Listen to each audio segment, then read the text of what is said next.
Good Monday, everyone, and welcome to this edition of Conversations Daily News. I'm your host, Cyrus Webb. Glad you all could join us once again. 3 days, ladies and gentlemen.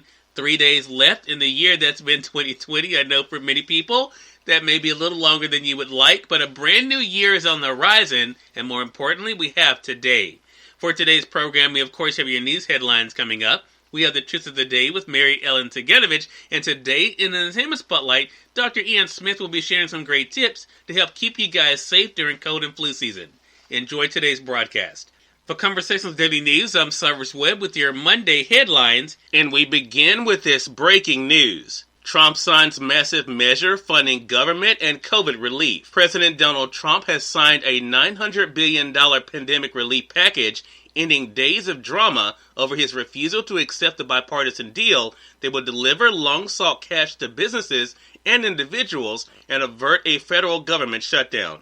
The massive bill includes $1.4 trillion to fund government agencies through September and contains other end-of-session priorities such as increase in food stamp benefits.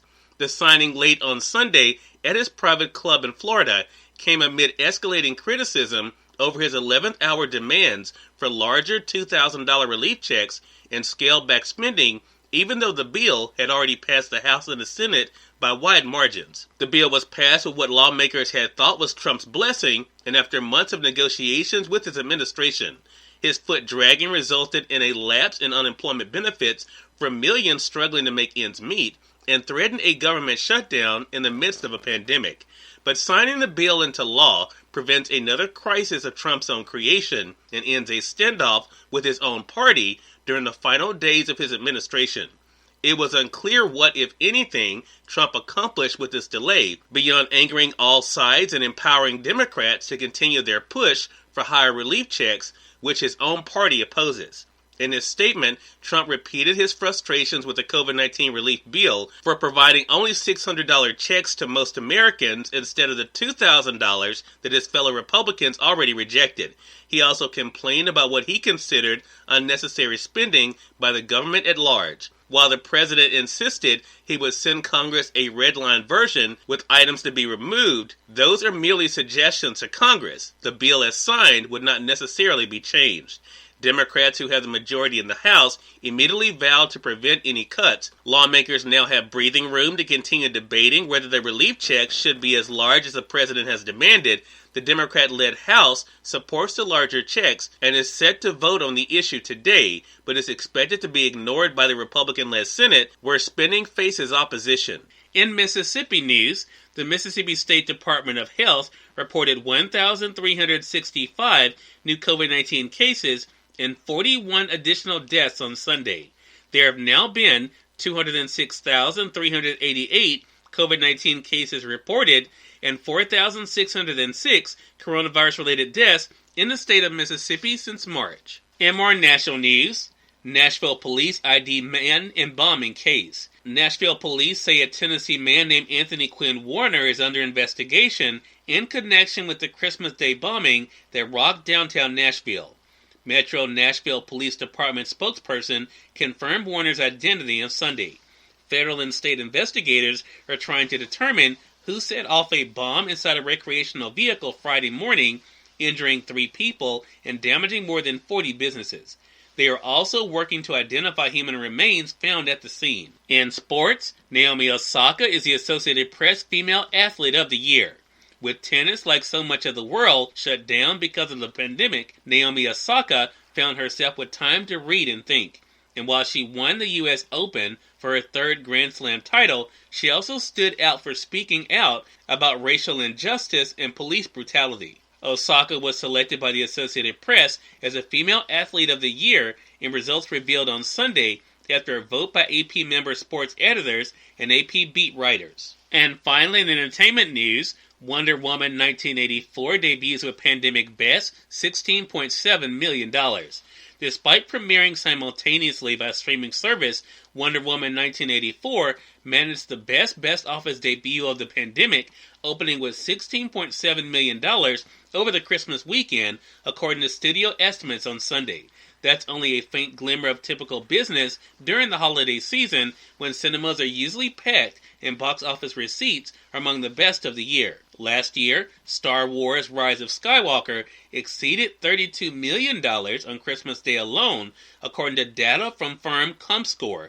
35% of all North American theaters are currently open. Cyrus Webb, Conversations Daily News. It's now time for the Truth of the Day with Mary Ellen Ciganovich. Mary Ellen, take it away. This is Mary Ellen with your Truth of the Day. The universe and God works in perfect order. Although sometimes you may feel there is too much to do, you are never given more than you can handle. Feeling overwhelmed is an opportunity to bring your best self forward and rise to the occasion. Take a deep breath of life while you remind yourself the universe works in perfect order. You can get everything done that needs to be done. Now exhale while you let go of any details you have no control over. God, in His infinite wisdom, will organize the correct outcome for you.